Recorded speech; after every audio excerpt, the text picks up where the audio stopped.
Hello and welcome to the Media Center's series of Local Heroes, in which we showcase a total of 6 people from Atherton, East Palo Alto, Menlo Park, and Stanford for outstanding achievements or contributions to the community.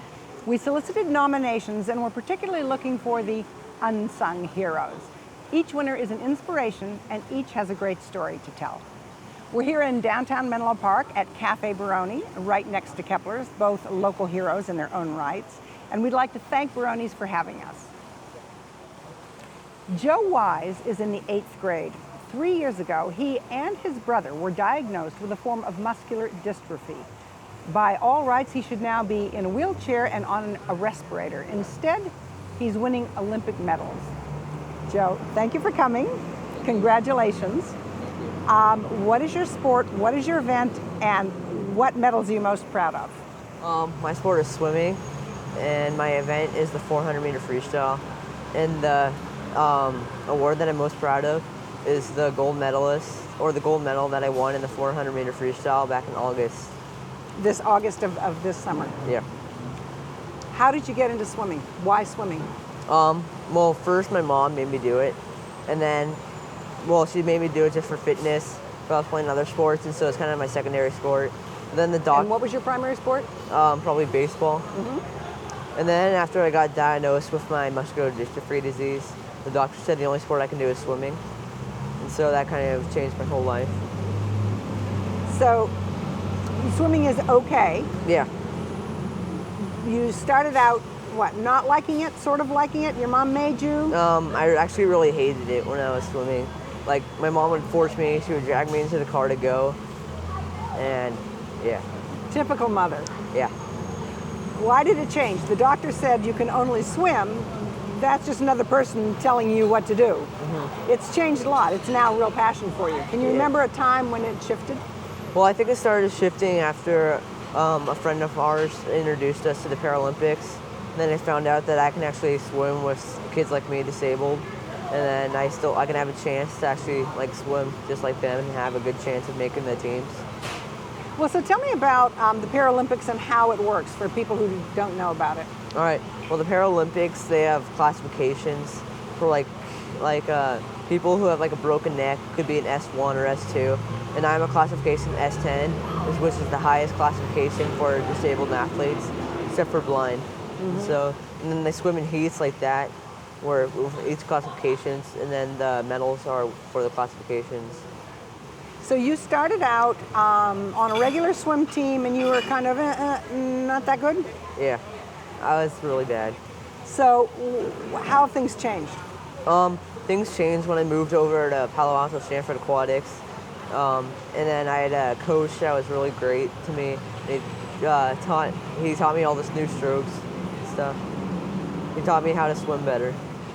And you not only got better at Paralympics, now you swim with a regular swim team. Tell me about that.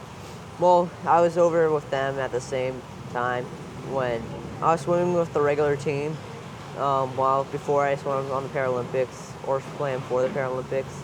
But now I just swim with them just to train. So you went from being kind of the bottom of a regular team to being, where are you now, just on the regular team? Well, I'm in one of the fastest kids there on the team. I'm in the fastest lane. So what does that do for your peers, for your teammates, do you think? They see you kind of a swimmer, then you get diagnosed with an illness that should be disabling, and suddenly you're one of the fastest ones. Well, I think it makes my peers swim faster, so they don't want to get beat by a disabled kid. So that I think it makes them train harder, and then they push me, and then I push them. So it's kind of make it a team sport. What about the whole psychology of coaching and winning? I mean, there are countless books written on the will to win and how that's the most important thing of all. Are you an absolute poster child for that, or what is it? What works? Well, I guess what works is just listening to my coach, and I just listen to what he does because he's a pretty smart guy. What's a good coach? What makes a really good coach? He's smart, he's funny, he swam, and so that makes him good.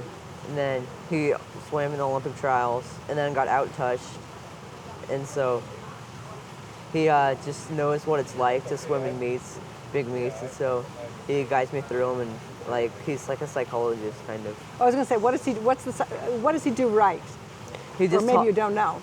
well, he just talks to me, says that like it's a big meet, but I've been in bigger before, and so he just says like it'll be okay, even though there's a lot of people in the crowd watching you. Just don't like pay attention to them. Just pay attention to me. How do you deal with the pressure? That's got to come from you, I would guess. Well, I guess the pressure kind of makes me work harder, because I feel like I don't want to let anyone down by just training. It helps me work better. So let's go back to your, when you originally had the diagnosis of your illness. Describe that and how it affected you initially. Oh, when I first got diagnosed, it was kind of nerve-wracking because I didn't know what I was going through. And so now I have to go a whole day, or I can't go to a whole day without school, or I can't go the whole day during school. I have to have a minimum schedule. I have to sit at lunch with a ventilator on, and then when I get home, I have to sit on it again.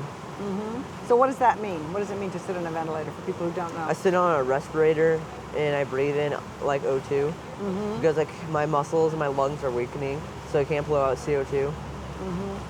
So when this very first happened, you probably didn't understand much about it? Was it devastating, or was it something you just accepted gradually, or what?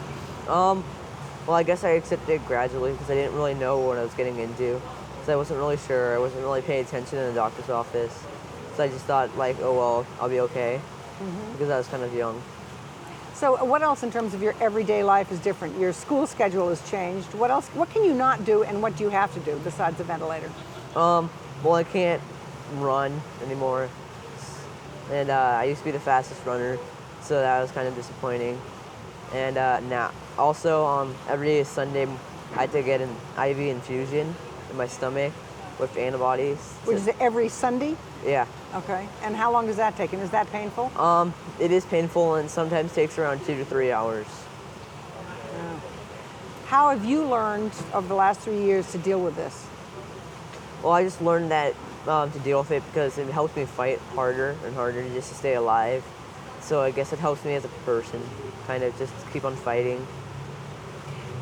Do you think it's kind of an irony that maybe all your athletic success is actually due to a disabling disease? I think so. So if I didn't have this disease, I probably wouldn't be swimming right now. And swimming, I'm doing really great in. So I think it's all because of the disease. What sort of advice do you have maybe to other kids your age? Just don't quit. Just keep on fighting for your life. Then it'll be okay. Are you amazed with your own progress and your own? Yeah, I kind of am. Because I'm not in a wheelchair very often.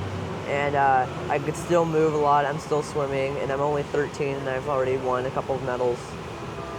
How do you've sort of answered this, but how do you think you're a different person inside?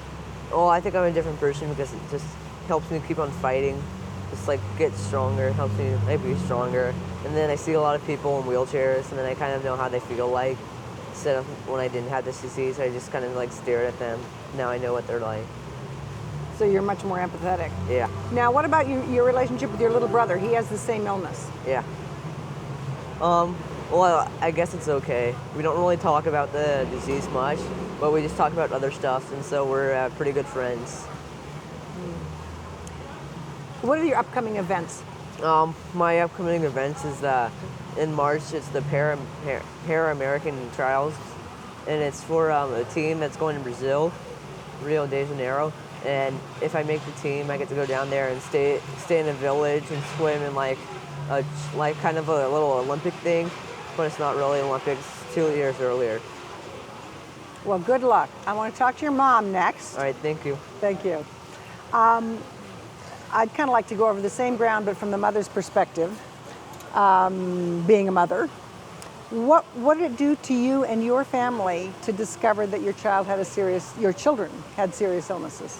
At first, I would say my husband and I, it was really scary, and it was almost life-changing for both of us on what we thought was important in life. I mean, the things that we used to be striving for were no longer important. Now it was healthy kids, happy times together, and making memories, creating memories every day, because we didn't know what could happen. Life could change tomorrow.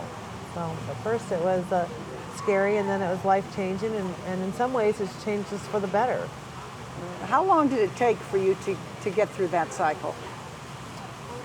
to start coming? I think, it's probably, they've been diagnosed for almost 4 years, and I would say over the last 3 years, it would probably take us 3 years to come around to this and to say that, through this there are gifts, and that he'll try and find the gifts through it, the sadness in it. So what are the gifts? I think the gift is you appreciate each other more. You appreciate your kids for who they are versus what you want them to be. I mean, we look at triumphs in little steps and little things that they do, maybe that most people accept that they're supposed to do on a daily basis. If somebody had said to you maybe 5 years ago that this was going to happen, how has what has happened been different from what you might have expected? If they would have told me, 5 years ago or even 4 years ago how it was going to turn out versus what happened, I never would have believed we'd be here right now. That the initial diagnosis was this could be devastating. And I look at my two boys, and they're the most courageous, strong men that I know. They have more guts probably than my husband and I, and their determination keeps them going and keeps us going. And I don't want to stop fighting for them because they don't stop fighting. They fight every day to get up and go to school. So. Tell me a little bit more about the daily life and how it's different. The daily life is they need to, both of them are on ventilators, that they need to take vitamin cocktails to keep them going. Joe also needs asthma medicine 2 times a day that opens up his lungs. He's on a reduced day at school, so it's not he's not a typical normal 8th grader. Neither one of them can handwrite anymore, so we need to help them with handwriting. A lot of it is, are they well enough to go to their practices for the sports that they do that day? So every day you don't know if they're going to wake up and not feel good. Actually, one thing I was going to ask Joe about, what's his schedule like? It's phenomenal. Well, now that he's on a reduced day, he swims almost 6 days a week. He goes to school. At lunchtime, he's on a ventilator. He comes home. He does English class at home now. But doesn't he get up at some ridiculous hour? He does get up sometimes during the week, 2 mornings a week at 5 a.m. to swim at 5:30 to 7. And it's driven by him and his will to win. So you are definitely not the pushy parents in this case. Not anymore. I certainly was when he was 7, pushing him to swim, but this is his goal. And we've told him many times that you can be a high school athlete. We'd be happy with that. And this is him driving it. And so we need to get behind this. As an alum parent of La Entrada, you have to tell me how they have accommodated him. La Entrada is a wonderful place. We feel so blessed with the teachers and staff there. From the principal down to every teacher in there, they have, offered to order special desks if he needs a wheelchair. They've helped us on assistive technology. They've come to the house and worked with him, Joe, at the house when he's not there, when he's not at school. They send us emails. It's just been a great support group. The principal has really driven that by her love for my boys and just children in general, and just to make it as normal as possible for them. Good to hear that. What have you learned from Joe? I've learned from Joe that you can never give up, that you can get bad news, but that with your will you can overcome it. And he has certainly overcome a disease that can be devastating. He has certainly overcome and reached dreams that I didn't think were possible.